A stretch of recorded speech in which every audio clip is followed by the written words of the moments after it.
To answer for audit queries and also Auditor General or PAC MEs same current two fella challenges. One fella I got the expert staff where I got to go finish games and finish, contract finish or go.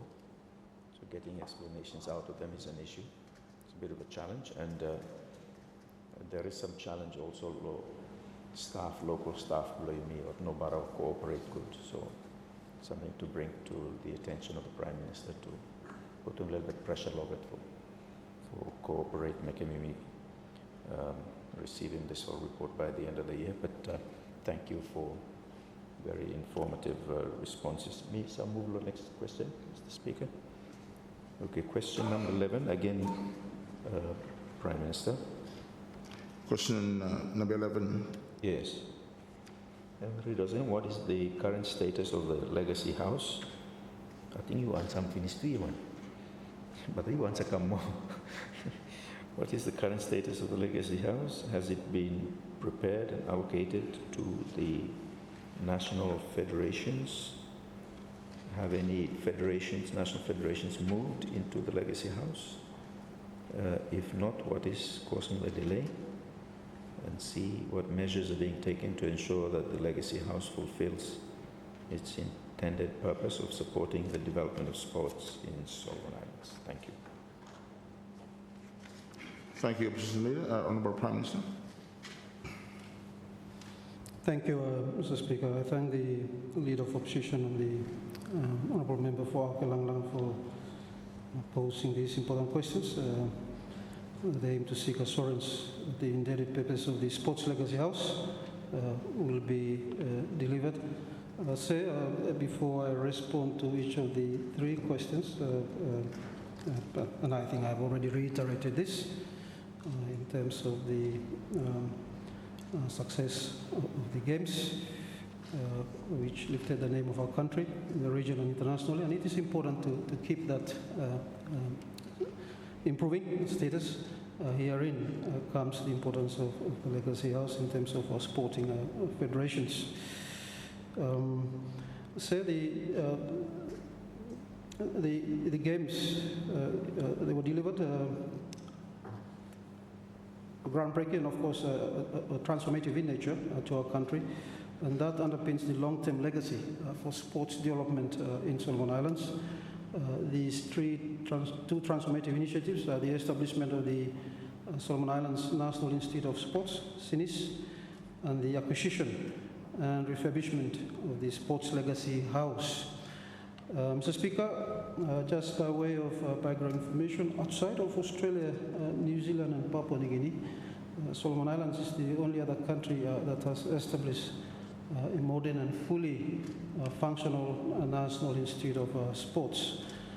It is very important to fully understand what the Sport Institute is and what it is not. Our Sports Institute is designed and built to develop sports. It is not a sports facility. It is an educational institute of sports. It is not a high-performance center. High performance is only one of the many functions that will come under the broader remit of the Sports Institute.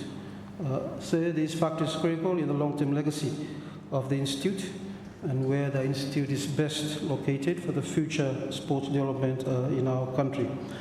Mr. Speaker, with regards to the Sports Legacy House, again, Solomon Islands is one of the very few countries in the Pacific that will have a dedicated building that will belong to all our sports federations.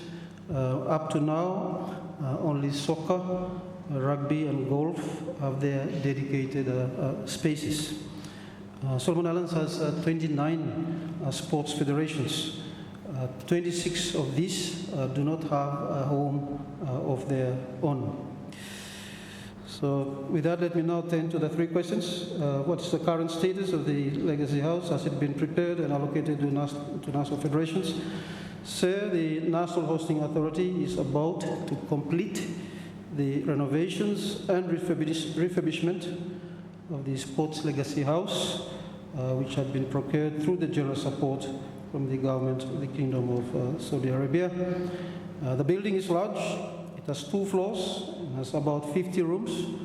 Altogether, plus meeting rooms, ablutions, and showers. Each room has individual air conditioning units that can lead to extremely expensive electricity bills. The renovation of the top floor has been completed. New air conditioning units have been installed. Fire safety requirements include 2 fire escape ladders at each end of the building. These are being put in place. The National Hosting Authority has decided to install hybrid solar air conditioning units on the ground. The cost of these units is almost the same as the normal units, but they will save in terms of power bills. These units run on solar power during the day and automatically switch to normal power at night or during the day when there is inadequate sunlight. We expect the installation of the solar units plus the final touch-up renovations for the ground floor to be completed within the next month. The National Hosting Authority anticipates the handing over of the Sports Legacy House within the next 2 months. On the second question, have any national federations moved into the Legacy House? If not, what is causing the delay? Mr. Speaker, until the renovations and refurbishment of the Sports Legacy House is completed and handed over, individual sports federations cannot move into the Legacy House. So they have to wait until the renovations and refurbishment is done, as well as the handover is done. With regards to who the Sports Legacy House will be handed over to, it will be handed over by the National Hosting Authority to the National Olympic Committee of Solomon Islands, NOCSI, as agreed between the President of the Pacific Games Council and the former Prime Minister and former Minister for the 2023 Pacific Games in 2023, and reaffirmed by the NHA Board meeting in December 2023. This decision is also in keeping with Section 35(1) of the Pacific Games Act, Pacific Games 2023 Act 2017, on the disposal of non-financial assets as follows. 1. As soon as practicable after the games had been completed or cancelled, the authority must distribute its non-financial assets between the Olympic Committee or the National Sports Council. Mr. Speaker, the vast majority of all Pacific Games 2023 assets have been or are being transferred by the NHA to the National Sports Council. The Sports Legacy House is the single asset that the NHA is transferring to the National Olympic Committee of Solomon Islands. So, since independence, the majority of our sports federations did not have their own building and office space. As a result of the National Hosting Authority's commitment to the long-term legacy of sports development in our country, it raised the necessary funds to procure, renovate, and refurbish the Sports Legacy House that will ensure all sports federations in Solomon Islands will have a building that they will call their own. And the third question, what measures are being taken to ensure the Legacy House fulfills its intended purpose of supporting the development of sports in Solomon Islands? Mr. Speaker, the National Hosting Authority expects to complete all the renovation and refurbishment work within the next 2 months, as I've said. Following this, the NHA will work with the National Olympic Committee of Solomon Islands and the National Sports Council to agree on the date for the handing over of the Sports Legacy House. Depending on when the final refurbishments are completed and the Prime Minister's travel schedule, the handing over of the Sports Legacy House from the NHA to the National Olympic Committee of Solomon Islands will be done either in mid-October 2024 or in November 2024. I thank you, Mr. Speaker. Thank you, Honourable Prime Minister. Honourable Member for Small Malaya. Thank you, Mr. Speaker. Sir, this is in response to question B now, supplementary question below me. The delay is because of necessary work that has to be carried out on that house. So me like sabe, two questions. One is, you mean sabe lo how much now by costing, and for renovations and maintenance and furnishing the house, and the proposed funding for all the work. Thank you. Honourable Prime Minister. Thank you, Mr. Speaker. I thank my good friend, the Honourable Member for Small-Malaita and the Chair of the House Committee. Sir, the funding for those work, they are covered under the supplementary budget that we have passed. And I think during that Committee of Supply, I did make detailed explanations as to the allocations under the supplementary, which comes under the Prime Minister's office. Thank you. Thank you, Honourable Member of Parliament for Small-Malaita. Thank you, Mr. Speaker. Question blow me and blow members of the public here as to this Falateme Legacy House here. Mita mi heremo talem kamlo Public Accounts Committee, me want to say where now house here. So me look for him because I drive up this way also 4 times a day and me look where Legacy House here. Me look me think him some house was him special or so question below me also Mr. Speaker. And eventually over time so me go looking and it used to be house where every CDO was established some time back. Or CDO and everyone lo MRD. So me want to ask, how did we come with this designation for that particular property? Have now asked the public, how now, what kind of criteria I'm using that particular building in that location with that makeup and look below him here, have now legacy house below sports here, because everyone think everything where you looking below there is all legacy. Every sports facility look east and west, KG6 here. Every facility look the educational institutions here. What a legacy blood is all game, but why is this particular house? What the name him now Legacy House? Thank you, Mr. Speaker. Honourable Prime Minister. Thank you, Mr. Speaker. Let me thank my colleague for that supplementary question. I think it's called Legacy House specifically for the purpose that I've said. It is meant for the sporting federations. Over a long time, what sporting federations, Nogarem on office block, on building block. With that building, the 26 other sporting federations that currently do not have an office or a home will for the first time have their own office or own home. So it's legacy in that sense. Thank you, Mr. Speaker. Honourable Member for West Arara. Thank you, Speaker. Supplementary question. Thank you, Prime Minister, for that answers equivalent question. The supplementary question is the handover by Hemikolo Noxi federations now by Okata occupying. Is there going to be another arrangement with the Noxi from the federation in terms of the lease or rental, because the upkeeping of the facility will be there. Is that going to be the arrangement? Thank you, Mr. Speaker. Honourable Prime Minister. Thank you, Mr. Speaker. Let me thank the Honourable Member for West Arroy for that important question. That will be a matter for NOXI to decide with the sporting federations, but I'm sure there will be certain arrangements in terms of how those federations will stay there. There could be memorandum of understanding, but without preempting anything, I'm sure NOXI will come up with the necessary arrangements before the sporting federations move in. Thank you. Honourable Member for West Arara. Thank you, Speaker. Thank you, Prime Minister, for answering.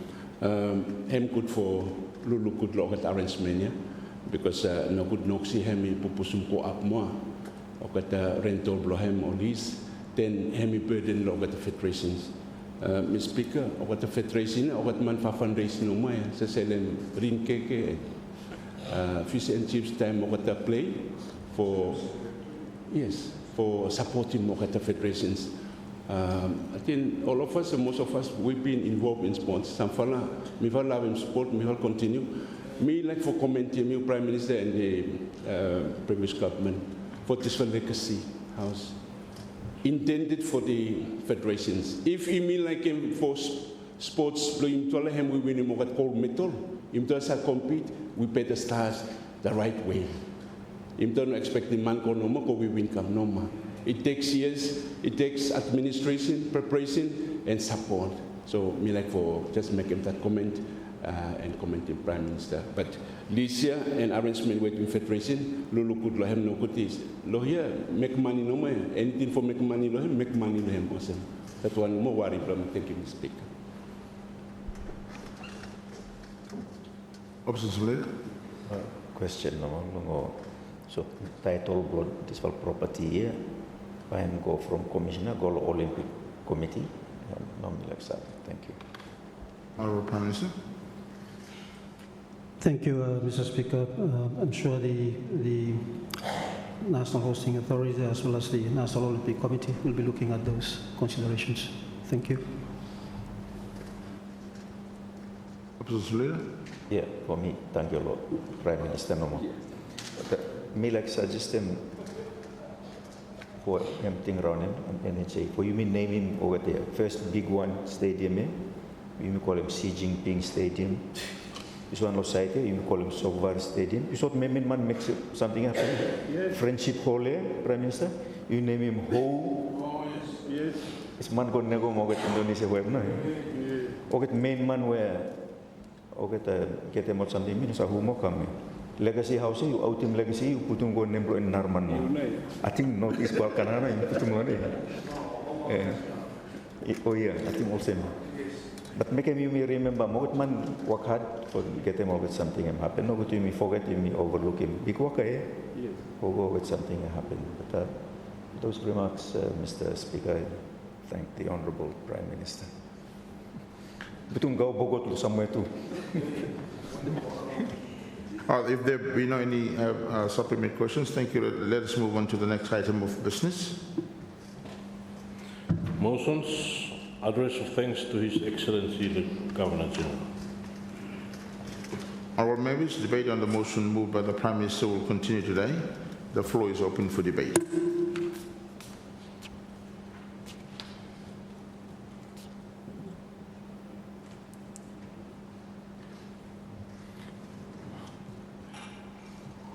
Honourable colleague. Thank you, Mr. Speaker, sir, for giving me this time to contribute to the motion moved by the Honourable Prime Minister that we, the National Parliaments of Solomon Islands, here assembled, beg leave to offer thanks for the speech which has been addressed by you to Parliament on 12 August 2024.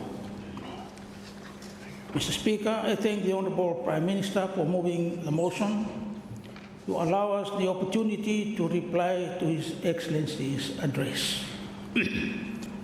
On behalf of my people of North New Georgia constituency, I extend our gratitude to His Excellency the Governor General, who had gracefully delivered his first address to Parliament. We wish him and his family God's continued blessing and guidance, and wish him every success as the Governor General of Solomon Islands. Mr. Speaker, His Excellency's address to Parliament comes at a crucial time for us in Solomon Islands. In 2023, we fully expected to be back to normal, or the new normal, following the global pandemic. Instead, we find ourselves navigating new challenges, even more fundamental to our way of life. The aftermath of the global COVID-19 pandemic saw increased imbalance of international trade, global corporate tax, artificial intelligence, global conflicts, to name a few, say. All this is going to fundamentally change the way we live. At home, Mr. Speaker, the undisciplined destruction of our forests, our no-care attitude to the exploitation of our mineral and marine resources, the ongoing looting of our national treasury, our programmed financial mismanagement, our lack of serious commitment to the health of our citizens, and climate change and sea level rise are but examples on how we care less for our people who we not only represent, but to lead and to save. It falls on us, Mr. Speaker, to determine whether these challenges will create a thriving Solomon Islands and a life of prosperity for our children or not. Mr. Speaker, Solomon Islands today is at a crossroad. Let's imagine, say, what Solomon Islands could be if we take the right path, and what Solomon Islands will be if we take the wrong path. Imagine a Solomon Islands where you can have confidence in the government to run the country as it should be, with effective government services, well-maintained roads and infrastructures, a reliable public transport, budgets with transparent and regularly audited accounts. Imagine waking up to hear that the government has implemented a plan to pay off our national debt. Imagine what relief that would be to know that future generations won't be saddled with interest payments that cost more than most government ministries. Mr. Speaker, surely the very basis of what a government elects, it is the very basis of what the government is elected to do. But the challenges of the future will demand even more than what we are experiencing. We will need a government that can provide a compelling vision of the future, a government that can manage the complexities of the myriads of international threats and opportunities, while saving money in the good years to provide for the bad. We will need a government that can not only continue providing the needed services daily, settle our debts, but in preparing for the future generations as well. His Excellency's address to Parliament, Mr. Speaker said, should fill the citizens with hope and excitement, not despair and displeasure. Neither should His Excellency's address be taken just an exercise in political tradition or theater. Solomon Islanders expect their representatives to live up to the election campaign promises and the pledges made in His Excellency's address to Parliament. Our people do not need another bag full of promise. When delivered to our people, it is delivered as a barrel of disappointment. The people will conclude that this is more of the same and business as usual. Mr. Speaker, we must take this seriously. Our distinctiveness, economic success, political stability, and social values are being degraded every year. As natural disasters strike and global health pandemic arise, our economy gets more and more dependent on fewer and fewer industries. Mr. Speaker, to get out of this mess, it will take all of us working together with a clear vision of the potential of Solomon Islands, to plan strategically and work smarter. His Excellency has reminded us of the importance of working together. Mr. Speaker, we can no longer afford to focus on settling all scores and pouring scorn and contempt on those different from us. Let us not seek to fix the blame for the past governments and leaders, but rather we owe them our tremendous gratitude for leading us this far. It is on us leaders now to accept our responsibility to chart a better and more prosperous future together. Our collective effort is improving lives, not just maintaining the status quo. Mr. Speaker, we must get out of the belief and mentality that all political outcomes are one-sided, that there is an enemy, and that enemy is anyone who isn't on my side or those sitting on the opposite benches. Let me remind you, Mr. Speaker, that we are all in government together. The executive government is on one side and the alternative government on the other side. We are all in government. Mr. Speaker, there is neither a government answer nor an opposition or an independent answer. We should all have one answer, and that is the right answer. Public servants, teachers, medical and healthcare professionals, members of our discipline forces have done an exceptional service for Solomon Islands. These are the people who drive government policies and programs, keeping us informed, healthy, and secure.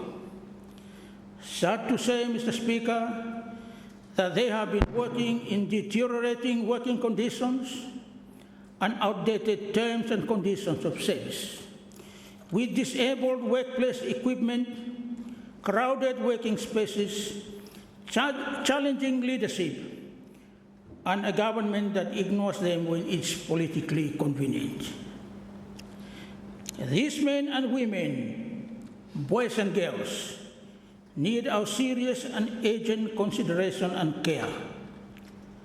Our poor state of economy should not be a reason or an excuse not to proceed with rewarding their service. Rather, it is the very reason why we should proceed with haste, rewarding our employees better and improved terms and conditions of service. We need not look far, Mr. Speaker, but here in Parliament for evidence. The clerk and staff of this legislature should be commended daily. They are operating with minimal resources and disabled equipment in overcrowding offices. Yet, sir, they micromanage their time and effort in the midst of lack to deliver what is expected of them, energized only by their commitment, dedication, and perseverance to keep the people's business going. Through you, sir, I would like to thank the clerk and the staff of the National Parliament for the service they have rendered to the people of this country through their representatives in the People's House. Sir, the majority of the staff of this Parliament are women. They stood steadfast to the test through strain and stress to deliver what is expected of them. Yet, sir, in the midst of lack and inadequacy, and in their own initiative and search for self-learning and knowing, Mr. Speaker, they are planning a tour to the Parliament of the Republic of Fiji. The outcome of their initiated tour will be our gain. We are their immediate responsibility. They hold a high regard for the positions we hold. They respect the responsibility we are entrusted with. What they need to know and what that is incumbent on us in this House, Mr. Speaker, is to let them know how much we care. They need our support in the search for worthwhile learning and knowing. Let us support them. Let us show how much we care. His Excellency has reminded us to get back to the basics of good governance. To lead is to serve. This means funding and empowering the legislature so that committees can regularly hold hearings conducted, testimony recorded, written submissions analyzed. This means a public schedule of meetings of Parliament and oversight committees to keep the government honest, effective, and accountable. In our strive to transform our society and promote ethical leadership, Mr. Speaker, we must modernize our political institutions and ensure that good governance laws hold us as politicians accountable. Those of us who dodge our responsibilities, behave unethically, or abuse our positions will have to leave. There is no more question on that. If Solomon Islanders are expected to be accountable for their actions according to our laws and values, then so must their leaders. If we as leaders don't lead from the front, then we are not leaders at all. In his address to Parliament, His Excellency listed a number of legislations to be brought to Parliament by the 31st December 2024. A few of these legislations outlined by His Excellency had been outlined in the 10th and 11th Parliament. Now the Honourable Prime Minister is proposing a motion of special adjournment to the 4th of November. When will the legislation announced by His Governor General be brought before Parliament, say? Are they just another bag of promises to be delivered as a barrel of disappointment? What will happen to the Constituent Assembly, say? Have you been consulted as a chairman on the way going forward? Say you should not allow another constitutional amendment to extend the Constituent Assembly because it hasn't convened and is not operational. Have not started work yet. You know, extend them something we have no work yet, Mr. Speaker.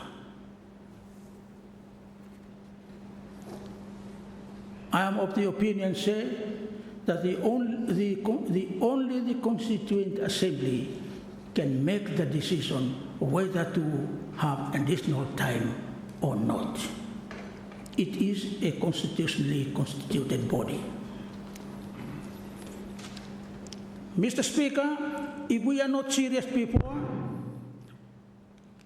are we going to be serious now? If we are not serious now as before, Mr. Speaker, then I'm afraid that in some ways we are going on a reverse gear. We are going backwards. The major task I see before us, Mr. Speaker, is to grow the economy. Even if it is the only mission for this year, it is a worthwhile and a genuine one. We must start in order to continue. At this juncture, I would like to thank my very good friend, the Minister for Finance and Treasury and the Member of Parliament for East Treasury, for making some drastic decisions and actions to put this country back on course. We have to start in order to continue. Growing economy is not to exploit our land, marine, forest, and mineral resources, but to manage them well for our optimum benefit. We must be responsible for the generations to come. We have untapped potentials in our local entrepreneurs and business community ready to be unleashed if only we give them the tools and an enabling environment to succeed. We must reduce red tape, lessen government interference, and say no to corruption and promote our own local businesses.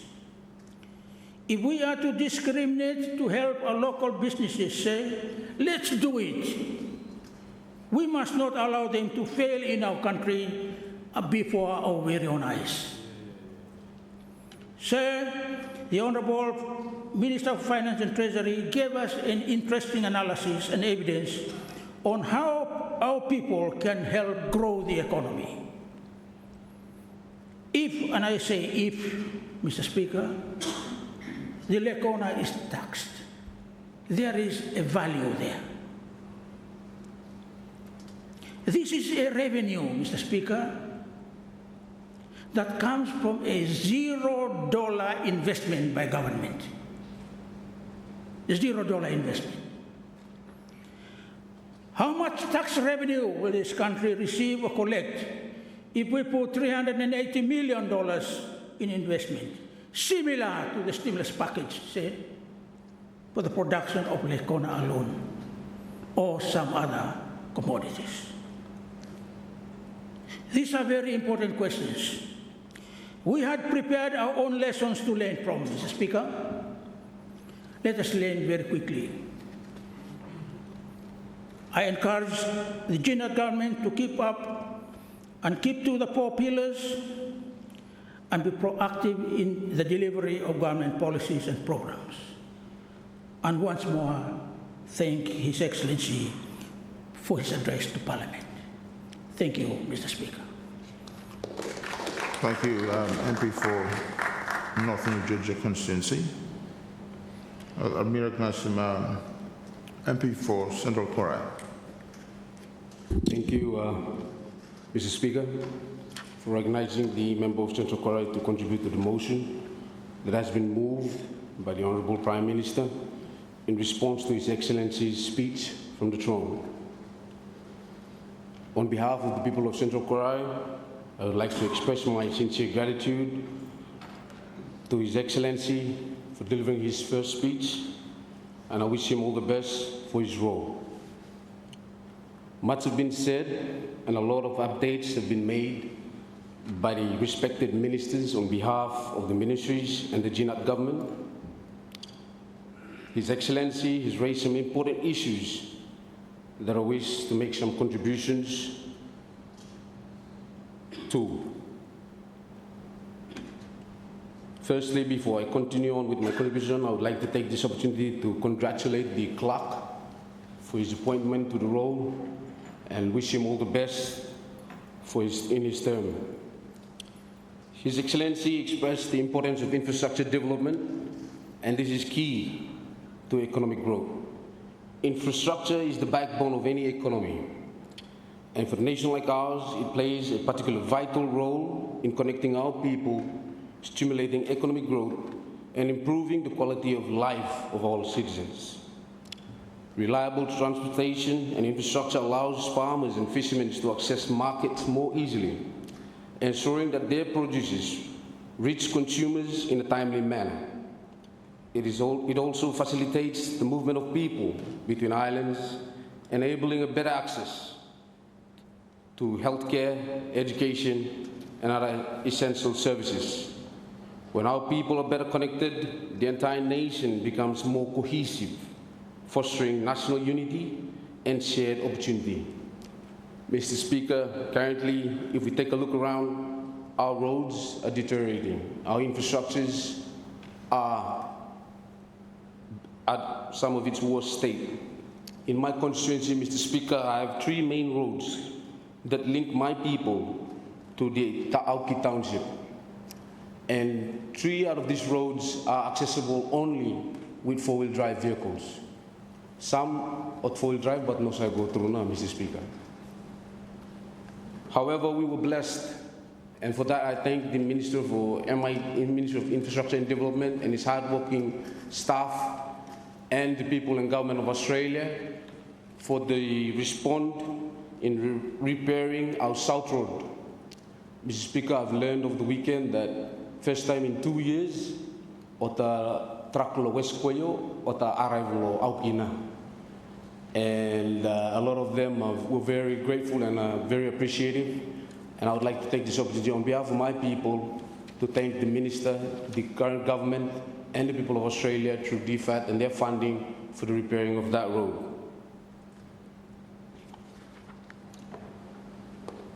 Mr. Speaker, during the Malay day after the whole program I arrived, I take a tour with the Australian High Commissioner through the South Road.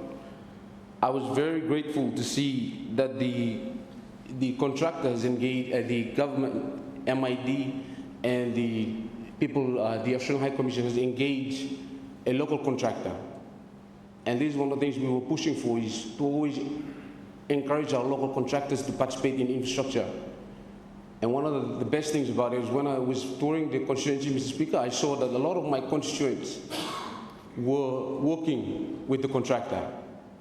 And this is the importance of local content. And for that, I would like to encourage the GNAT government to please put and continue to have a strong emphasis on local content.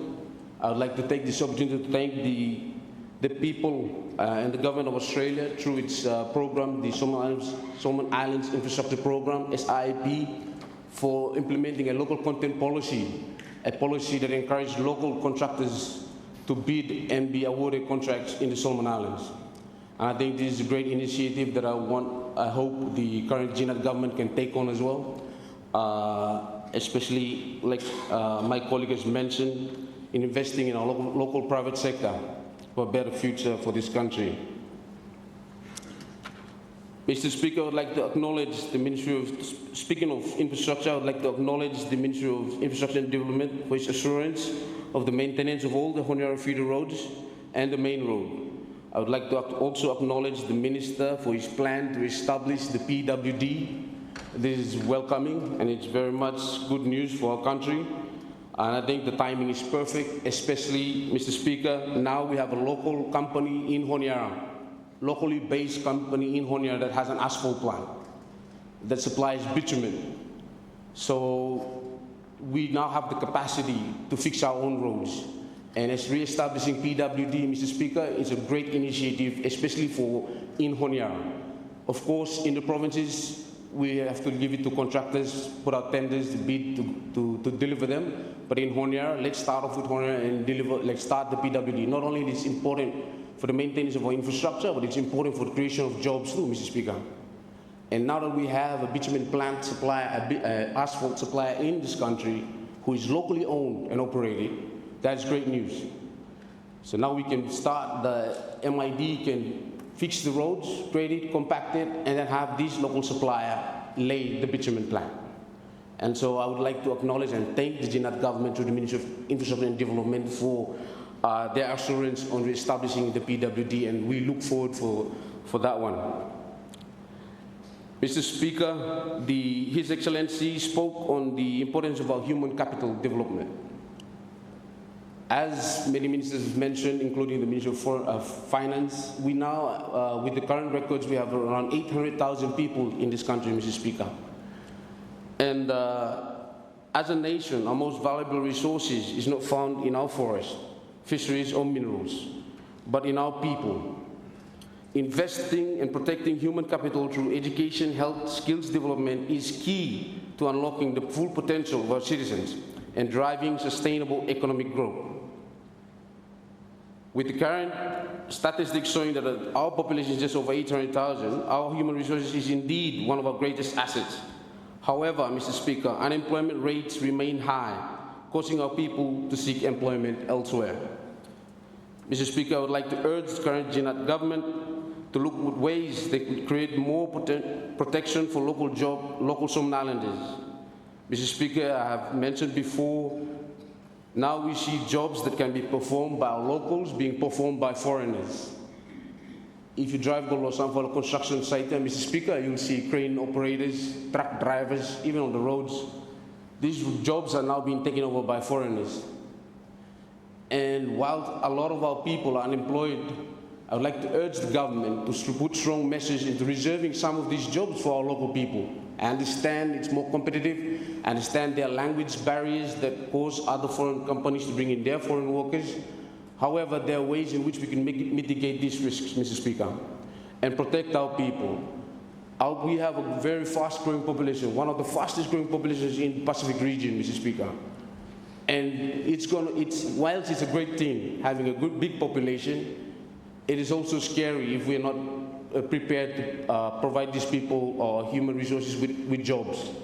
And that, therefore, I'd like to urge the current government to please look at ways in protecting those jobs.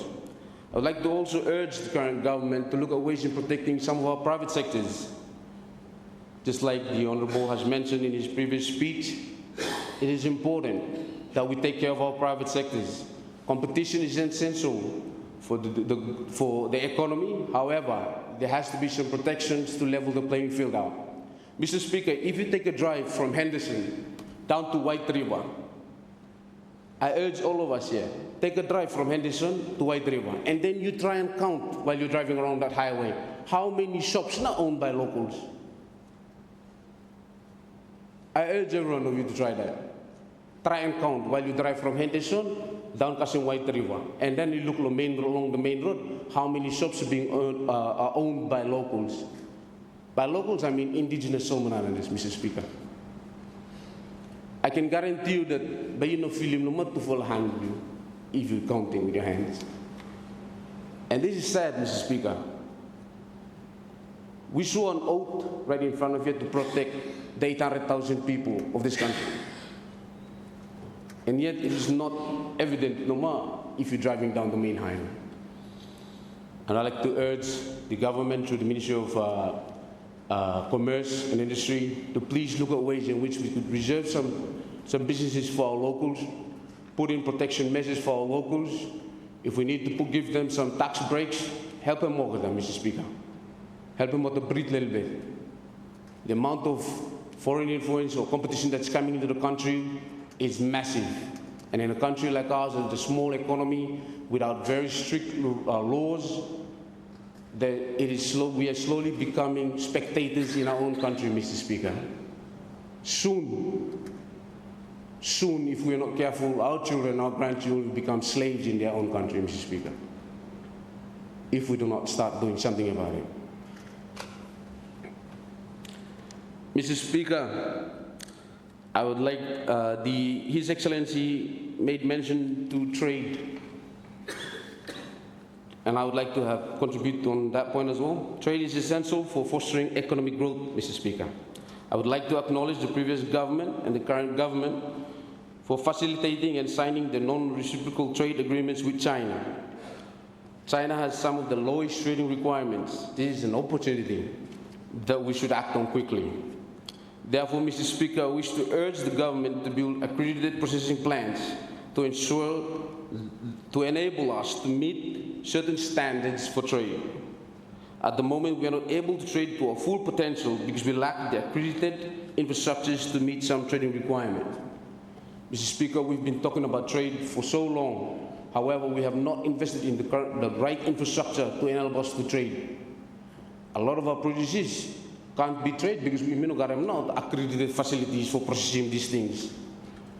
And if we're serious about trade, then government should start putting money in towards these things, putting money into its accredited facilities to facilitate trade, to meet certain standards, to meet the requirements that enable us to trade not only to China, but to the rest of the world.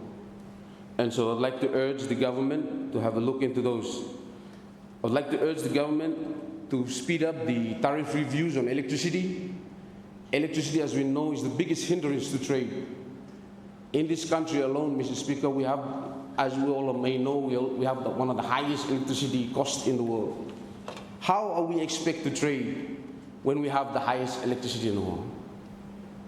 How we expect to trade when we can't even use renewable energy because the very same service provider is also the regulator. And the regulator sets laws for who uses renewable energy and who doesn't. They set the laws for how much fee you pay for using renewable energy. So how na ba we trade? Time electricity is high, the cost of electricity is high, and the one that's supplying electricity is our regulator too. I understand the Minister for Mines and Energy and the Deputy Prime Minister has mentioned that he's on a review with help from ADB and World Bank, and that is great news. However, I would like to urge the government to please, let's fast track it. Let's fast track it. Our economy needs us to start trading. We cannot trade, Mr. Speaker, unless we reduce the cost of electricity.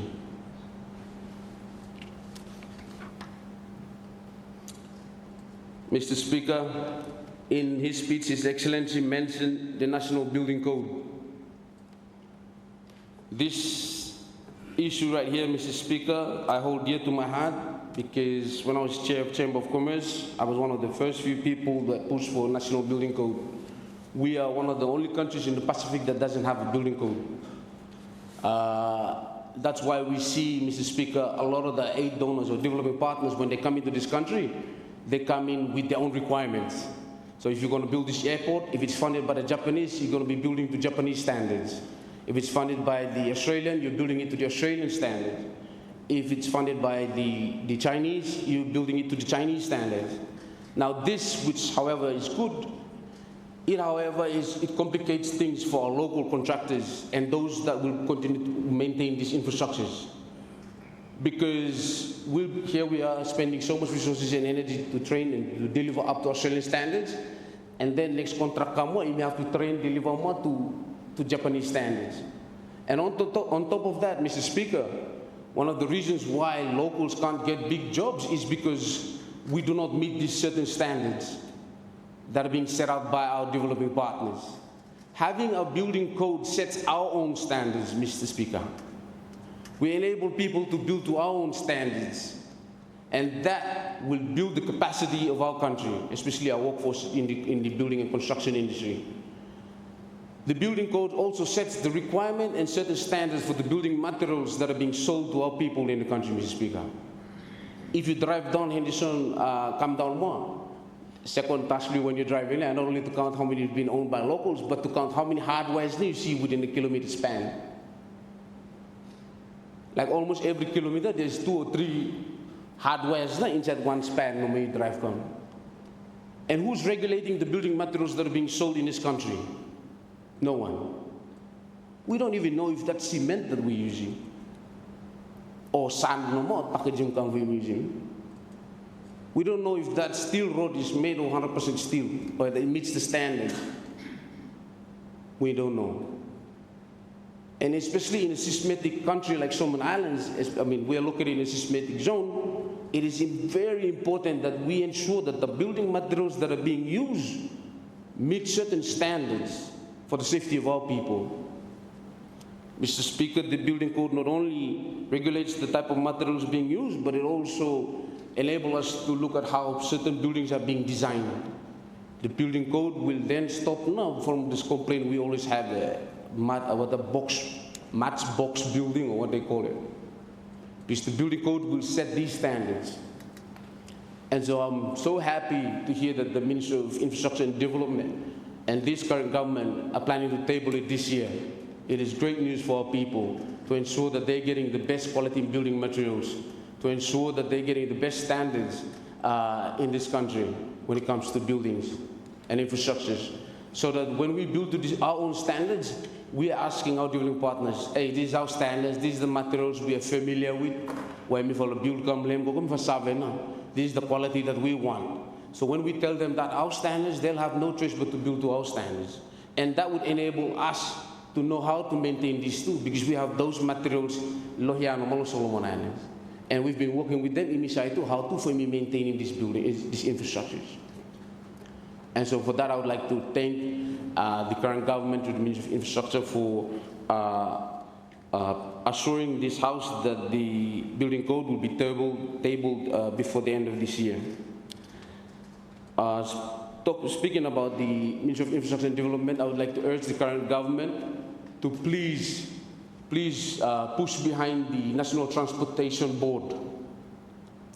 Mr. Speaker, I think most of you are not aware, but only the National Transport Board has the ability or the right to fine people or drivers. They have the right to fine drivers. They have, on the road, they have the right, they impose certain fines for what. Then also to set up, establish signboards along the roads.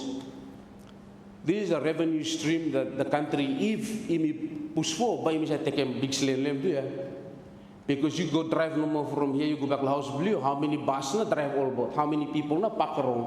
These are possible revenues if we find people for doing the wrong thing. So we like urging government to push behind the National Transport Board to be more proactive, especially now that our infrastructures are, especially the current works are going on. They need to be proactive to ensure that the movement of traffic is efficient for trade. And so that's one of the things I wanted to ensure, urge the government to have a look into. Mr. Speaker, His Excellency made mention to the LDC graduation, and I'd like to congratulate the previous government and the current government for pushing for the graduation. However, Mr. Speaker, I'd like to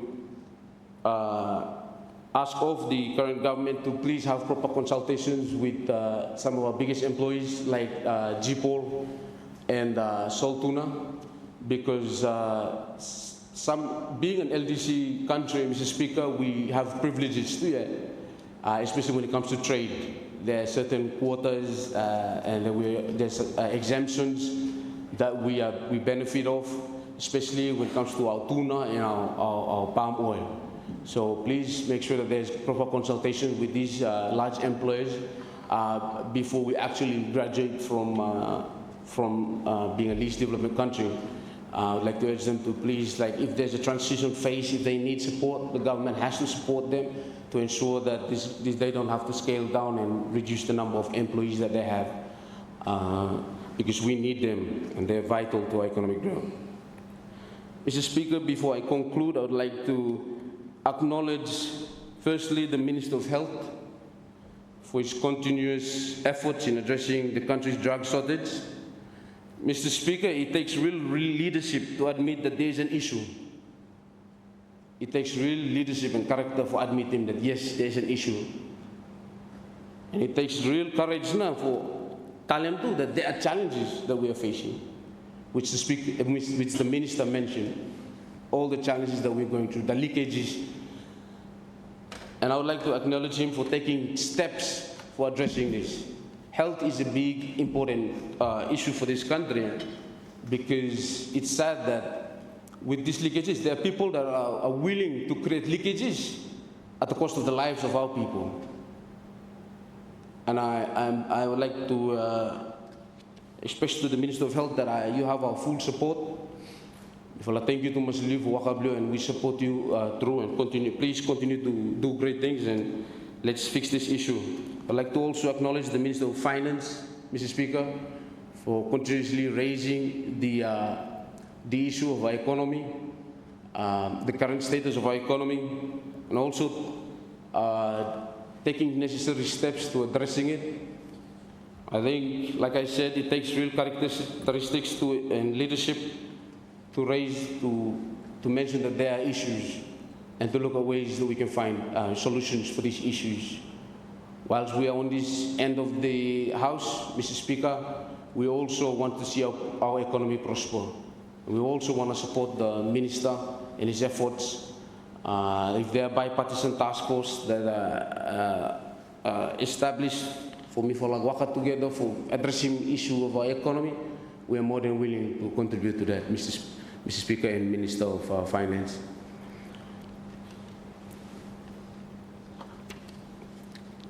In conclusion, I would like to remind all the members of Parliament to take heed of the oath that we have sworn in this very House. We have sworn to lead, serve, and protect our people, the 800,000 plus Solomon Islanders. The very people that elected us, Mr. Speaker. Let us put our geopolitics, our differences aside and serve our people. Let us put money towards our priorities and challenges. Let us walk the talk, Mr. Speaker. Let us walk the talk. Let us not say one thing in Parliament and don't go doing something outside. Our economy is struggling. Let's stop the exemptions. A recent finding has said that we have issued around 1 billion worth of exemptions over the past few years, both discretionary and non-discretionary.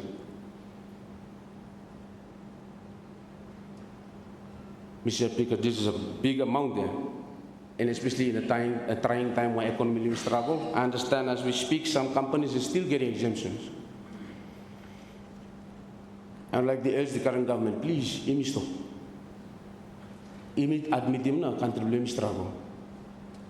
Let's do something about it.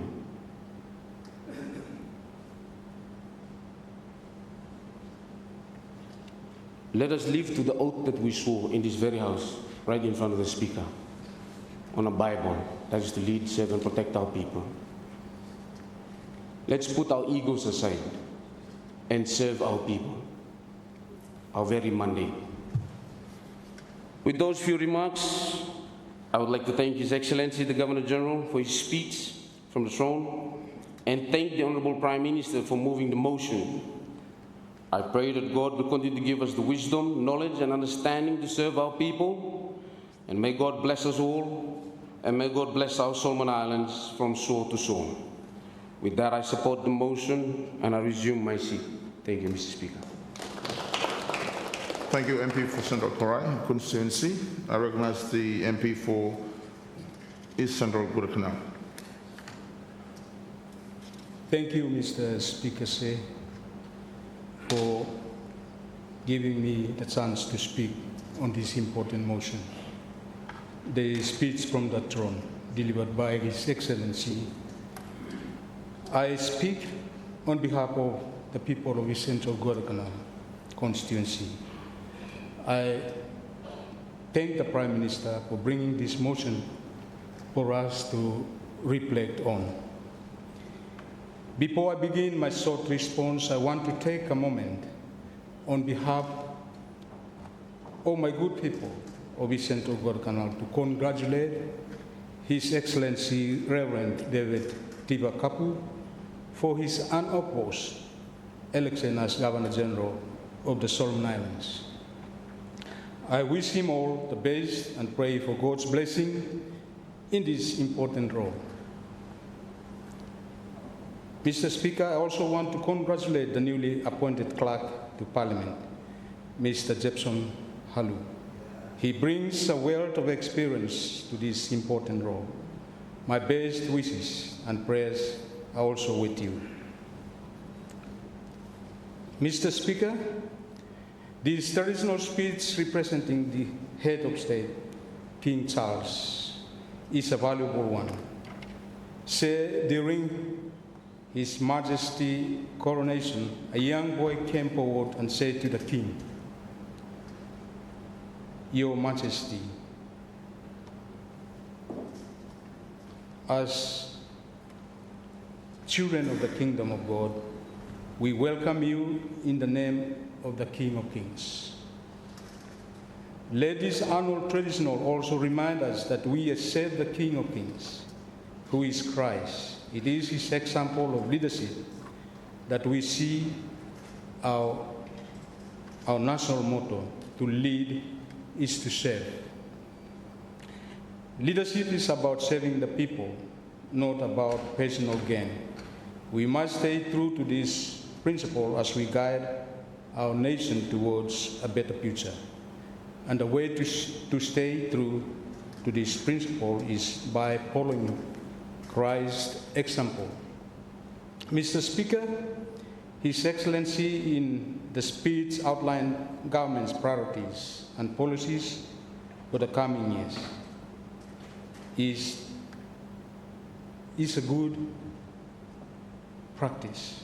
As leaders, it is our responsibility to reflect on these priorities and ensure they align with the needs of our people. It is an opportunity for healthy debate, ensuring that policies are scrutinized and refined to serve the best interest of our nation.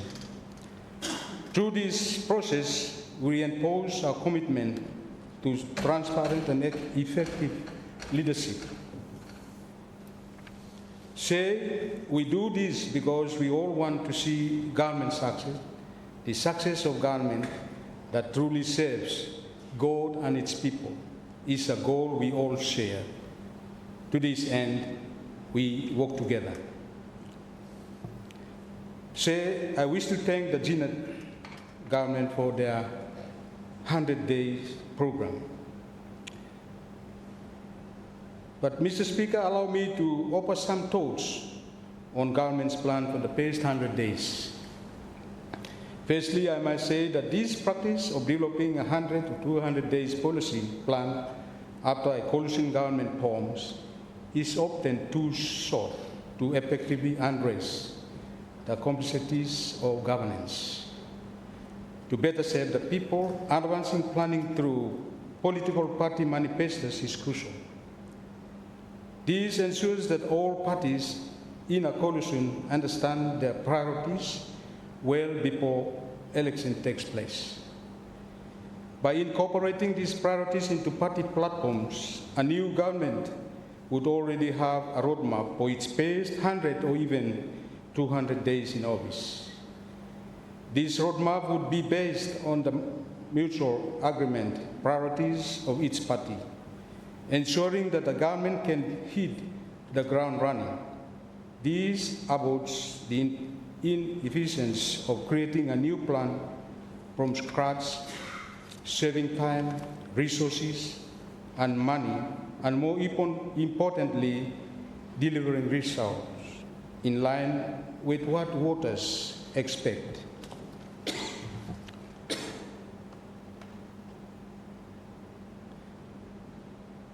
Mr. Speaker, example, some of our parties are doing this one law, the last campaigning period. The 200 days or 100 days or 300 days priorities outlined in the program would provide a clear path for development and give the constituency a solid understanding of why they voted for their representatives. Voters want to know that their choices is connected to a concrete plan of action, not promises that will be developed later. Pre-election planning creates clarity, builds confidence in the voting process, and ensures that our very own people feel the weight of their vote. These approaches makes the entire electoral process more meaningful and impactful, building trust between the electorate and us, the elected. Mr. Speaker, I think it is good practice for all of us moving forward. In terms of economy, Mr. Speaker, me like to thank him, the Janet government for the many plans. But also I wish to share my thoughts on this very important the economy of our country. Mr. Speaker, turning our attention to the economy, it is encouraging to hear from His Excellency's speech from the throne that one of the government's core pillars is economic transformation. Over the years, successive governments have aimed to transform our economy.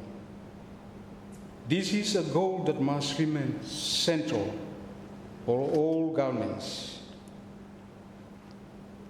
However, while policies and plans may exist on paper, the realities of people's lives do not. Therefore, it is crucial that a people placed at the heart of government's economic policy. Mr. Speaker, government must clearly define the type of economy it seeks to build, as this will determine the economic activities it prioritizes and how it strategically manage the resources at its disposal. Mr. Speaker, for too long, our economy has been exploitative, allowed and perpetuated by governments. The difficulties we now face is direct result of the choices governments made or failed to make regarding our economy. Mr. Speaker, reflecting on His Excellency's outline of government's economic strategy, I wish to offer a few observations as a resilient and vibrant economy, not the one we have now, is one where job creation is central. Business are allowed to thrive without being suffocated, and the cost of living is manageable for the people. Say, an economy that truly serves its people is one that creates sustainable, well-paying jobs. This is the economy we need, where Solomon Islands can live dignified and purposefully lives, working, earning, and providing for their families. This is the economy we must build. Say, an economy that truly serves its people is one that provides the right environment for business to thrive. Local Solomon Islanders should not have to struggle to start a business and then further struggle to keep it alive. Further, quality direct investment must be given incentives to come, not cheap foreign investors, but quality ones. Say, a key question we must ask ourselves is, do we really attract quality investors through our current taxation system? We need to evaluate whether the conditions created by our tax policies are favorable for investors. If our taxation system is overly burdensome or unclear, it may deter potential investors from entering our market. It is crucial that we review our tax structures to ensure it is competitive and attractive to foreign and local investors alike. Mr. Speaker, we must explore other and better ways on how we tax Solomon Islanders. Particularly, we might need to reconsider how we tax our young Solomon Islanders entering into the formal workforce for the first time. Maybe government should not tax the first 1 to 2, 3 hundreds earned by young Solomon Islanders. This will allow them to establish themselves, to ensure that all Solomon Islanders can stand on their own feet. Something also, Mr. Speaker. Say, an economy that truly serves its people is one that keeps cost of living at a manageable rate. If an ordinary Solomon Islander struggles to afford food for his or her family, then you mean no good to Masnaya. When the price of electricity and water is too high, and then school fee more, transport more, or the cost too much, it shows that our economy is not supporting the people where M should be. And that is why jobs are critical, Mr. Speaker. An economy that provides the right environment for business will in turn create the jobs needed to empower Solomon Islanders to provide for their families. Therefore, the whole ecosystem of our economy must be geared towards job creation. Mr. Speaker, how many jobs will agriculture create? How many will tourism create? How many will fisheries create? How many will be direct jobs? How many will be indirect jobs? These are questions we must be asking. This must be the driving force of our economic policy, where the whole ecosystem of our economy, from our laws to our activities, are all geared towards job creation. Mr. Speaker, in education, moving on to education, it is good that the government will increase its overall investment in education, as stated by His Excellency the Governor General. This shows the seriousness on government's part. This is something that we all want, If it is made, investment in lowering the cost of education is something that government should be also considering in its serious pursuit of better education outcomes. Speaking of outcomes, we all know that education shapes and equips. This means that we must be serious and strategic. What we put into the heads and hearts shows in our children's speech and actions. At the level of character, we must be very intentional about what we teach our children. At the level of competency, we must also be very deliberate. Our education system must work to provide the competent workforce for the economy that we want. If the economy that we want is in manufacturing and processing, then this must be a transition to STEM. STEM, will then produce professionals in science, more professionals in the quality technical and vocational areas to build the economy that we want and sustain it. Mr. Speaker, with education, we must be both serious and strategic. In health, Mr. Speaker, on health, government through His Excellency has expressed the determination to improve and strengthen quality health services delivery and access through legislative reforms, policy changes, and implementable strategies. This is excellent. Our good Minister for Health has been working hard to fix the problems facing our health system. He will need the necessary legal financial backing to solve the problem in health. And I wish to thank my one-top, the Minister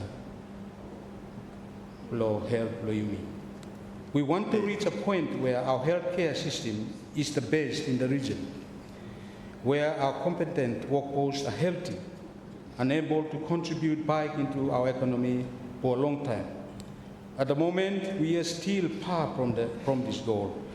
Medicine is still always lacking. Nurses and doctors are still absent in the rural areas. Our overall health infrastructure need to be improved. Government must seriously consider increasing its budgetary allocation for medicine to ensure medicine is available to every Solomon Islanders. Government must also consider improving the governance of NRHs and the medical store. Maybe the establishment of an independent board of governors. These are suggestions that will help government better serve our people. Mr. Speaker, you will notice that my response is making this important point. Every part of government machinery cannot operate in isolation of each other.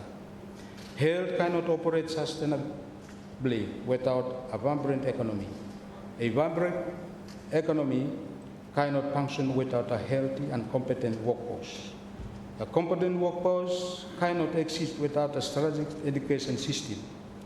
All these sectors cannot operate in isolation. Thus, government must have an overall vision that brings all of these parts to work as they should. Mr. Speaker, that is what we as national leaders ought to be, leaders with a national vision for our country. We must be people who can look ahead 20, 30, 40 years into the future and see what Solomon Islands can be. Otherwise, how can we lead if we do not know where we are going? We must also be people who are competent, their own way of looking things and planning things, Lord, beloved country, believe me. Thirdly, we must be people of character. We must guarantee a good character of planning and doing things and talk about things here in this floor of Parliament, Mr. Speaker.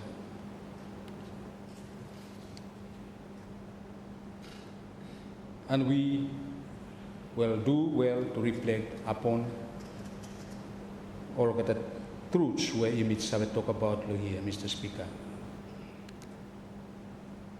Mr. Speaker, law special economic zone say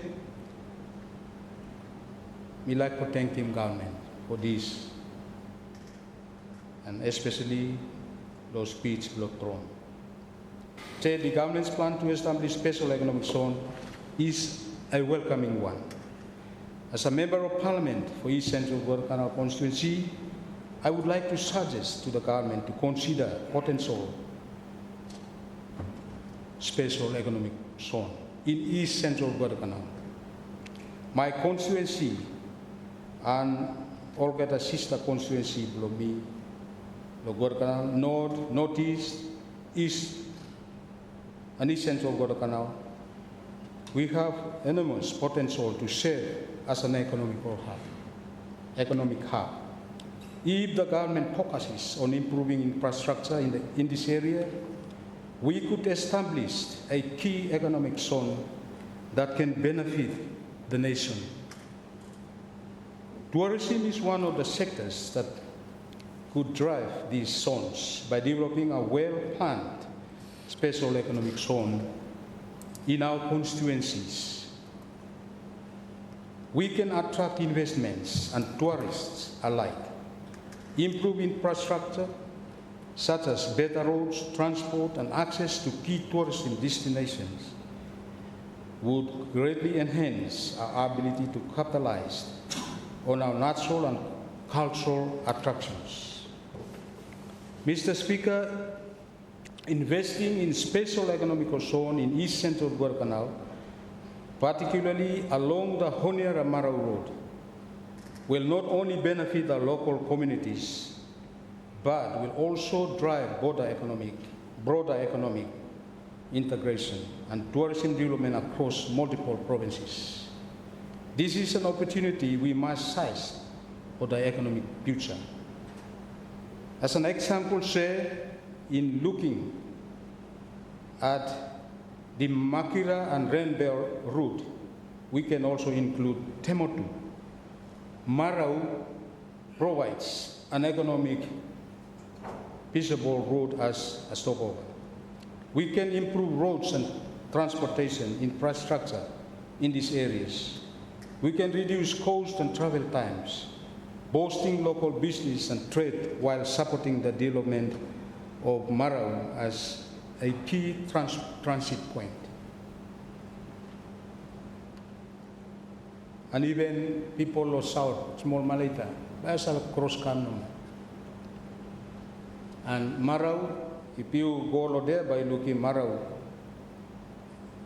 second paradise too, also in the west. Yeah. So, Mr. Speaker, we think when we talk about special economic zone, we hope government have already identified what areas of Solomon Islands whereby link all other places. Mr. Speaker. Say, on the new mining bill, this is long overdue. A reform of the Mining Act is crucial for ensuring that more revenue is shared with the resource owners and the provincial governments. Say at the rate that the mining is moving compared to the necessary reforms to protect local resources and local resource owners. If I'm also mimi by problem here, we must learn from logging and be deliberate with these strategic resources or resource. Logging, Mr. Speaker, speaking on logging, with most forests now depleted, the question remains, what will replace the forest once they are gone? Reforestation programs must be implemented, and alternatives to logging need to be developed. Reforestation should be implemented. Suppose you make a policy for $1 or $2 or $1.3. Hey, by meeting people by happy, and no matter big bushes or say what, by people by brushing no man quick time planting trees. There are some NGOs who are now doing reforestation, but the state needs to support this. In energy, the Tina Hydro project has been discussed for a long time, but it is essential to accelerate its implementation. Reliable and affordable energy is key to sustaining infrastructure and attracting investors. Additionally, local communities need access to electricity to improve basic services and the overall quality of life in the rural areas. We know that Tina Hydro itself will not provide the solution to our high cost of electricity. It may improve reliability, but prices will still be among the highest in the region. Government will do well to explore other renewable energy sources to divest our renewable energy portfolio. This will ensure reliability and low cost. Say, for example, with the profit that Solomon Power is generating each year, something like subsidized, you may put stack a solar law, yeah, or solar pump, something also, or every household,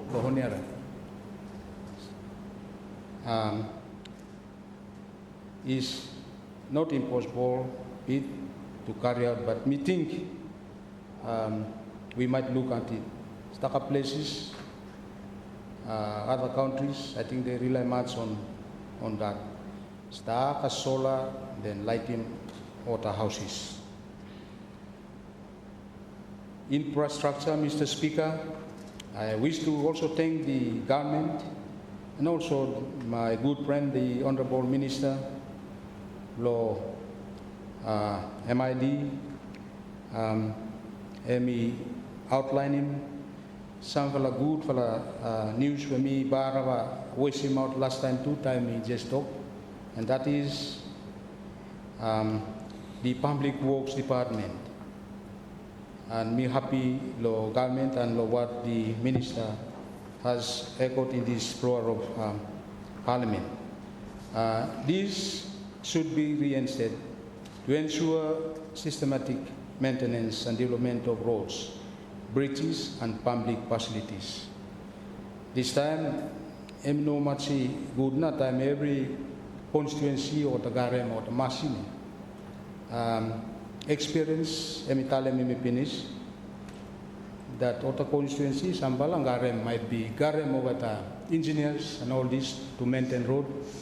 Others Baranoma now. So the machines, or just go stay also no po kalam no ma wata, yeah, or the constituencies blaming. So the idea of giving or going back to PWD is not a bad idea. It's a good idea. And that one now, happened come before semi-vortalem, and I think, imigolo initial what now, or the leaders, past visionary leaders what are doing. So, Mr. Speaker, I'm happy to much time hear him that if you me shall go back to PWD. Mr. Speaker, I also urge the government to bring back the government shipping services. These services is vital for our people, especially in regions where access to essential goods and services relies on marine transport. Its absence has negatively impacted the livelihood of many, and reinstating it will not only aid in infrastructure development, but also in supporting economic activity across our islands. Misawe witness, misawe looking to time go for school before. When marine or when government mona mota shipping people ogata baraba respected. Too much. The sellers they wear uniform.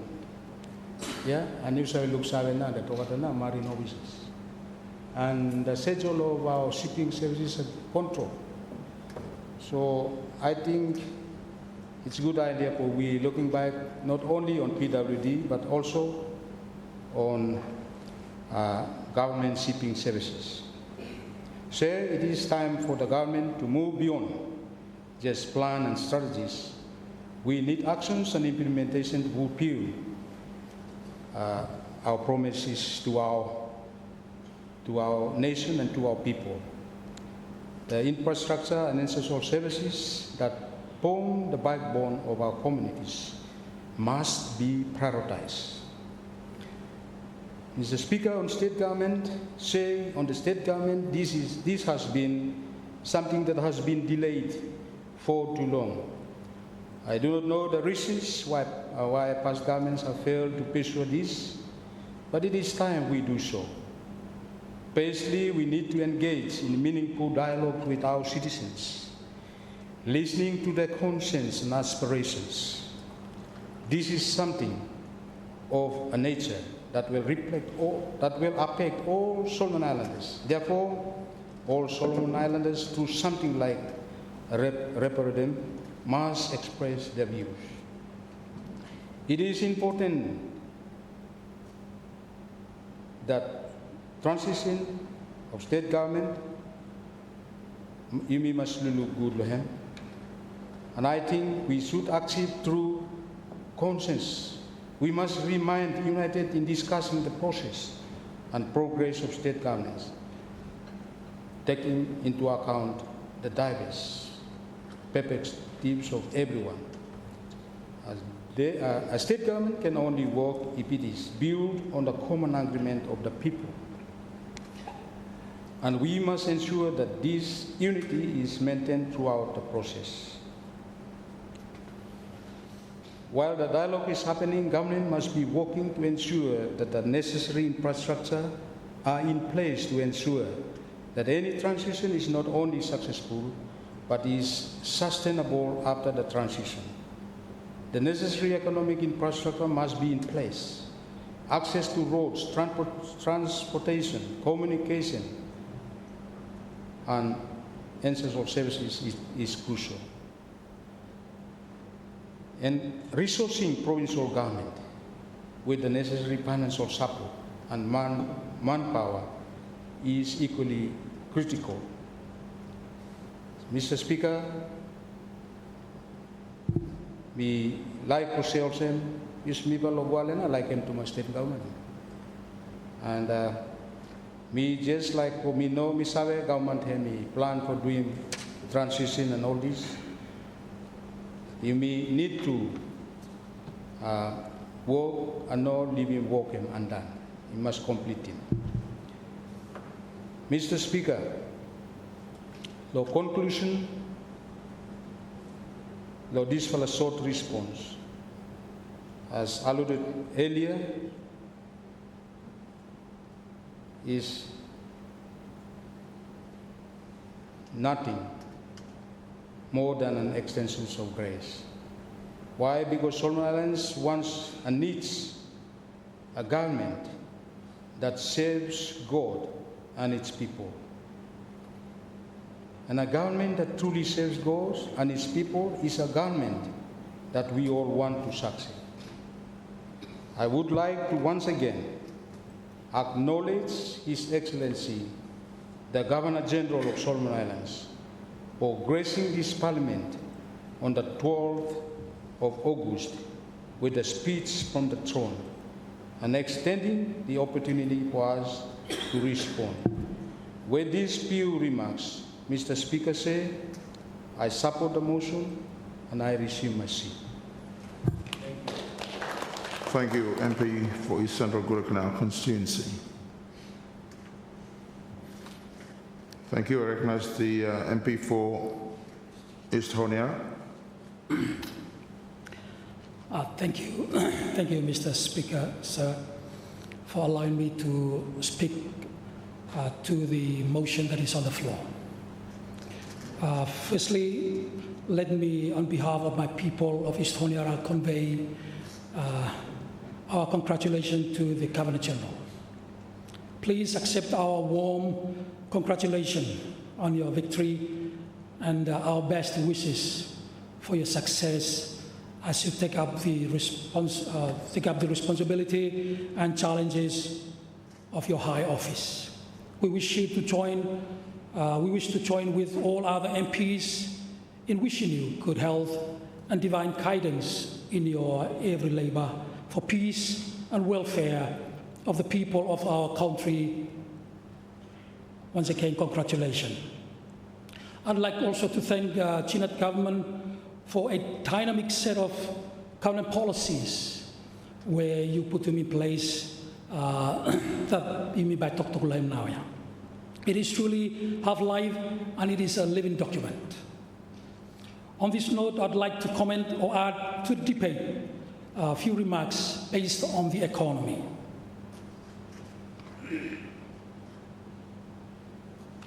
When I look through the government policies, it has truly excited me. While I look through the policy, I've seen a lot of best policies too. While looking through those best policies, I'm also worried about the implementation component. How well we'll implement these good policies. Is it workable? These good policies, can we make it work as presented by ministers? And today, I'd like to assure you that I'm ready to implement these policies. Me less for same number. We've been same long time come now, and there is no difference. Can this 12th Parliament make the whole lot of difference? Can we make this 12th Parliament different from 11th Parliament? Can we make it different from 10th Parliament? How about 9th Parliament? And on this note, we like touch base on few policy areas, and then I should resume my seat. Firstly, I'd like to acknowledge the work where Minister of Health and we continue for doing. We like to acknowledge Minister and the PS and the Ministry for the effort they put into the fight, especially in the area of medicine shortage. Thank you very much. Let us not point finger at each other when it comes to this issue.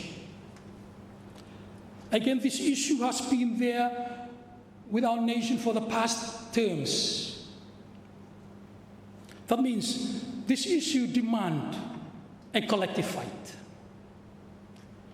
It demands we members of Parliament, it demands the whole nation to fight this issue.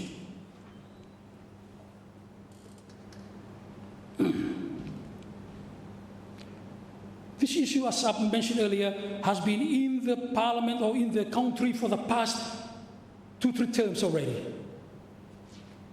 When the issue is still small, why not solve it? And to try to solve him at this time with the issue already massive. Is this not a political game? Please, leaders, let's not allow our politicking and playing politics with the life of our people. If there is politics inside, please, let's put it aside. And let's put our people first in our agendas.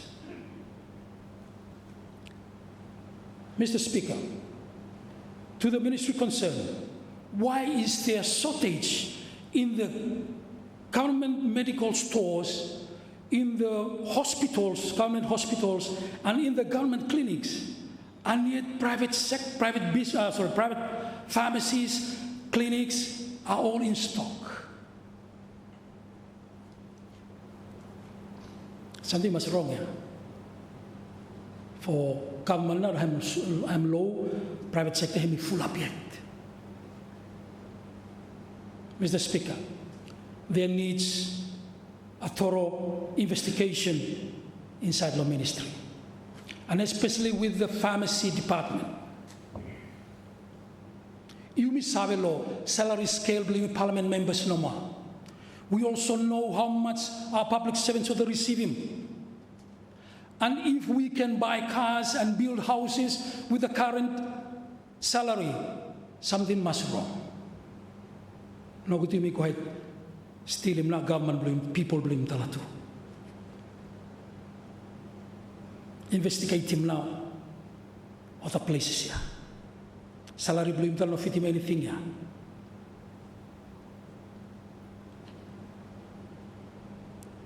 Mr. Speaker, when me looking also I'm stealing what happened, there is something him strike. And the very thing that strikes me is him to look after good or the public servants blame too. How we serve them the way we should serve them.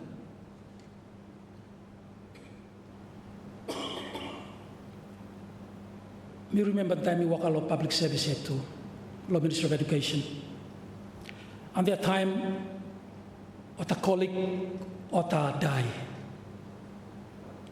And time what a die, we fella come together, come to realize that the only present we gave this deceased is a coffin.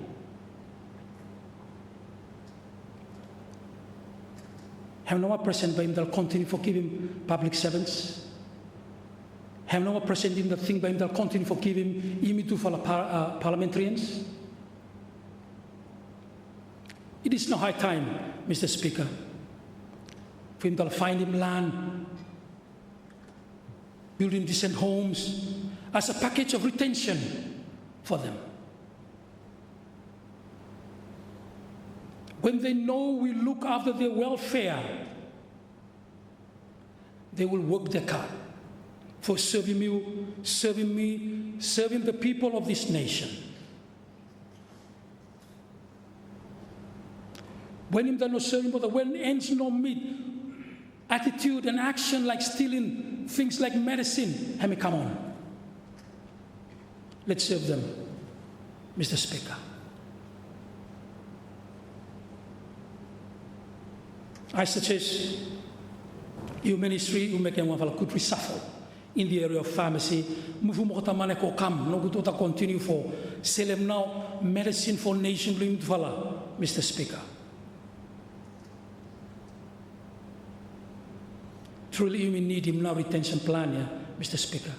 We truly need to look into having retention and workers' welfare plan. I must stop. And it does not take him any longer. Not going to take him longer anymore. The act of selling these medicine supplies him is sign that something big yet to come. We need to act now. And even that action alone, him should attract him attention to look into the welfare of public servants, their salaries, their working conditions, and benefits associated. These people are hard workers. They work, they sacrifice their life, they sacrifice their families, their time for our nation, for our country, for our people with love.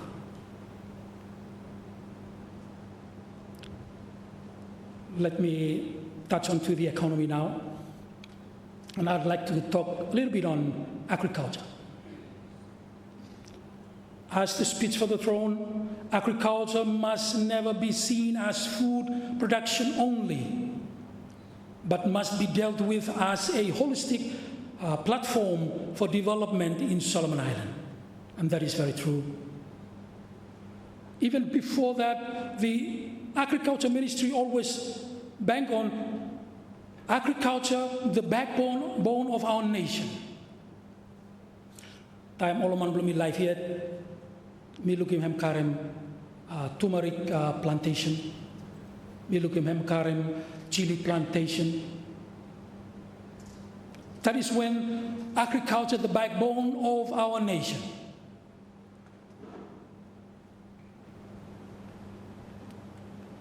Today we don't have enough. But anyway, I like to acknowledge the Minister of Law Agriculture too, and Foreign Affairs for finding market for our products like chili, ginger, turmeric, and so on. However, what not strength in those products? When we talk about export, export demands quantity, export demand quality. How by meeting that demand?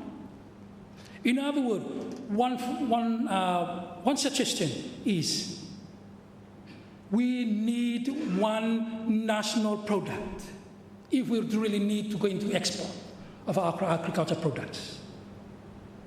Let's focus on one product at a time. For example, let's start with with cassava. Introduce cassava to whole of Solomon Island, the good variety. Train them how to nursery, how to plant it, how to look after. Not only that, even go as far as processing of factory be in place. And the packaging and export. When processing in order, meaning that product is ready for export. It means that IMDAL say export because we have the quantity, we have the quality. So if IMDAL focus on one product at a time, I believe IMDAL can meet in now the quantity and the quality where we need. I'd like also touch on forestry area. That we term it to be the sunset industry. The word sunset industry gives me a negative connotation onto this industry. Why do we call it sunset industry, while the industry itself is a renewable one? How can we make this sunset be a sunrise? And to make a sunset to be a sunrise in this industry, it needs a change of policy. And I believe, Mr. Speaker, should we invest in this industry, it will transform our economy just in a short time. For instance, if our policy focus I'll give two examples and I should finish from that. Let logging inside Solomon Islands only operated in partnership between government and landowners. For now, investor, government, licensee, and landowner, 4 partners to this industry. So when they share that, landowners know about the suffer at the end. But if we say government and landowner partnership, you can say 70% and 30% ownership. Maximum benefit for all. Secondly, if we are not agree on that, why not we say, investor, come and harvest our logs, but Solomon Island government have to pay the log from that investor. And let government alone will do export of log in Solomon Islands. Still, maximum benefit for our country. Ota investor no export na. Ota local na doing, government no ma doing. So 100% of the money comes back into our country. You sabe, a lot of crooks in this area, Mr. Speaker, sir. Investors and our government, we have a set price for round log. But the overseas market also have a different price. time we may export Goya. Big amount of money may remain overseas, offshore. Little bit where we know about comes into the country. I'm high time now, Mr. Speaker, so that in the whole and bike retain him the revenue from this industry. Mr. Speaker, third one, if him the thing for doing this reform in the locking industry is him that only need him a lock yard in Honiara. Third one. When him the do export, take him out the logs from various places, provinces into a log, then other offices him go do him trading and all that, or him the losing a lot of revenues through those areas. Sometimes ota signing paper call ota money no more, ota money amen, finish na him go na ya. Corruption everywhere. But when him take him every log from every provinces, come into Honiara Lockyard law government, creating and everything done in there, nothing by loose. Everything under our watchful eyes. Nothing by loose. This is a way forward for a sunrise industry and bank in reforestation. Continue for replant now. Continue for replant.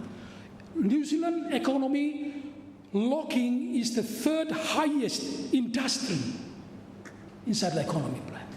I say forestry. Forestry is the third highest economy as an industry in the economy. And the harvest from time in the Nosabet Kasim now, hem still not yet sunset, continuous sunrise. Let's bank on this industry, Mr. Speaker, so then they can regain back economy blim tala. I'd like also comment on one of the very important resources that we usually overlook, and that is human capital or human resources.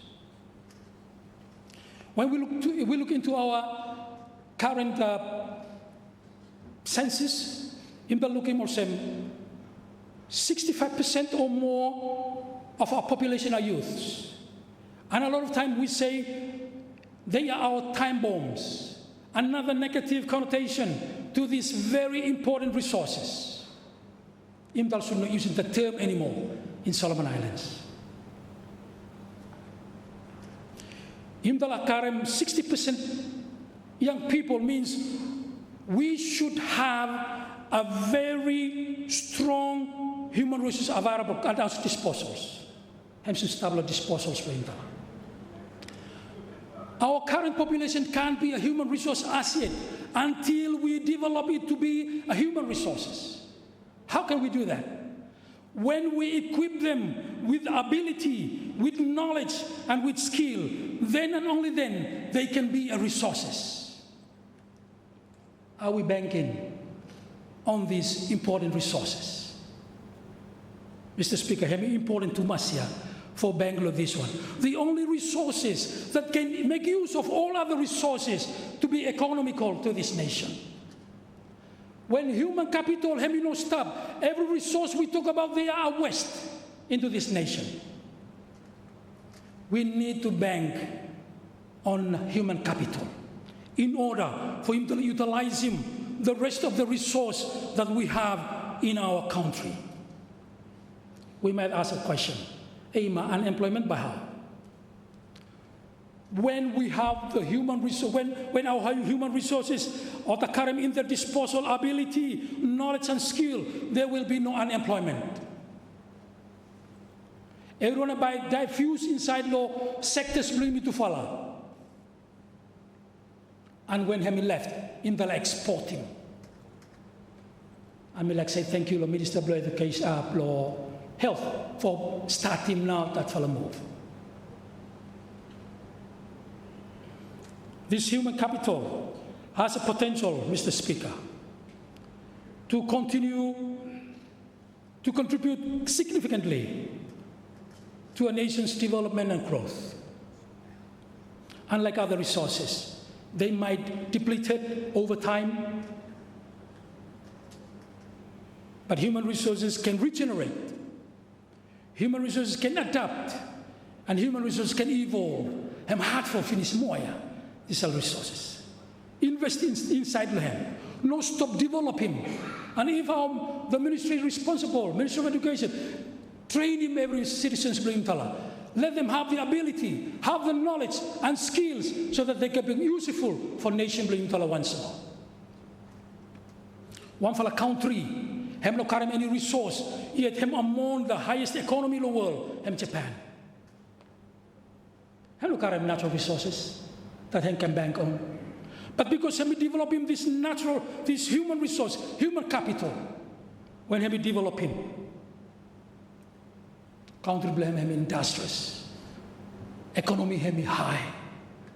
Me no carry doubt, our country can be different if we make use of this human capital.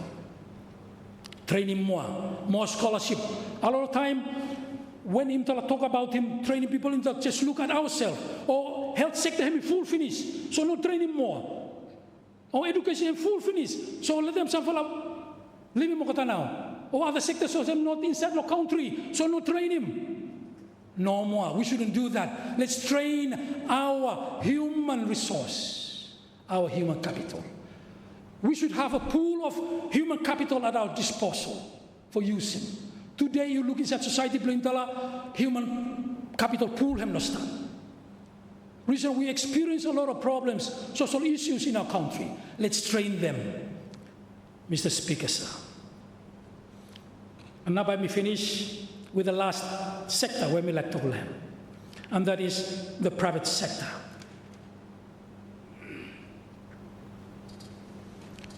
Any nation with a good economy have come from a broad-based economy. Country we have current broad-based, have no current good economy. And today me like saluting the leaders bring the first time where they come through. Leaders blame during the years where our population of Solomon Island is about 100 to 200,000 people. Or to talk together for putting up Solomon Tayo those days. Or to work together for putting together CDC then, or oil palm bloom on Topia. Or to be work together for putting good and work good with them, livers limited at those days. That fella base economy block enough for the population they have. Really enough for the population. Today, the population we have exceeding 700,000, quite 800, I don't know, no good census, no good, even in a million now. And our base economy, still one Solomon Tayo during those days. One Chipol during those days, stop yet. Live a semi-die finish. Mr. Speaker, I think it's now time we look to broaden the base of our economy. If it means we build 2 more canneries, do so. Thank you, Minister of Law, Fisheries, for being a Hapa Project Blue. 1 more, Putulo Makira o Temotu. Oil palm, thank you for Minister of Agriculture and for the Vela La Vela oil palm plan where you carry. It's a good plan. Expanding 1 more, put them somewhere else. We need 2, 3 more of that. Population with a big finish here. And big finish, Mr. Speaker. Let's broaden the base, please. Mr. Speaker, private sector is the engine room of any development. But when we look into our country, Solomon Islands, you look at one for a malnutritious baby, hem stand up. Where head blame him so big and body blame him so thin. Malnutrition there. Government sector him so big while private sector him so small. How can that small body drive the bigger sector of government sector? A little bit hard, man. Let's change that one. Let's broaden up build him up now, this is a private sector belum tala. Protect him, private sector belum tala. As previous speakers have talked about in Finnish, city belum tala honor and controlled by foreigners. How na belum tala providing private sector, Mr. Speaker? There are a lot of ways we can, but today me like suggesting one idea. When you look at all the tender processes belum tala, or the projects belum tala, when the project have exceeding 50 million, foreigners take them naya. Anything below 1 million, 2, have no more local side take them. It's about time we make up a policy where hand by governing that thing. A policy that by say example of 50 million and below, only indigenous companies can apply. You protect him now for local indigenous private sector.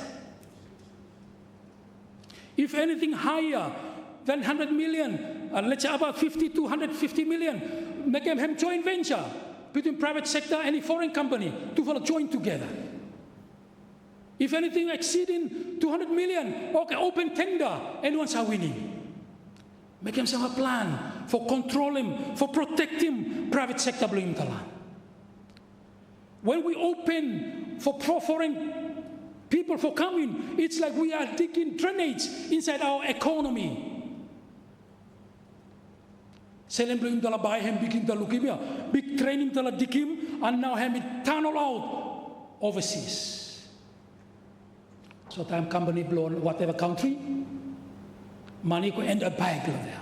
No, nothing stay back to Solomon Islands. Mr. Speaker, it's about time. Solomon Islanders, they sit on the chair of the driver. Let them develop Solomon Islands. Let them Solomon Islanders sit down on the driver's seat in the development of the country Solomon Island. Today, as we look around us, foreigners not driving me to follow, Mr. Speaker. Me like encourage him once again. Make a policy that by protecting private sector belum tala, so that by retain every selling come and by retain within the country. So that him tala too take him the pride of developing our own country. Hey, Ottoman no qualifier? How na by other developing Mumia? Hem na mi say. That's what I mean when I say develop our human capital. But for now, if me take him, I think me employ 2, 3 falaman lo Australia, 1 fala India, 1 fala China, if I work for me. And that one him look more better than we work for foreigners. Mr. Speaker, at this stanza, I'd like to say thank you for raising this motion, Mr. Prime Minister, that him can talk once more. And I believe by holding hands together with the current policies in place, or the policy you don't look nice one, yeah, it's workable. Let's drive it. And let's move this nation one more step to a better economy, a better nation. With that, thank you very much. I resume my seat. Thank you, MP, for your Honora constituency.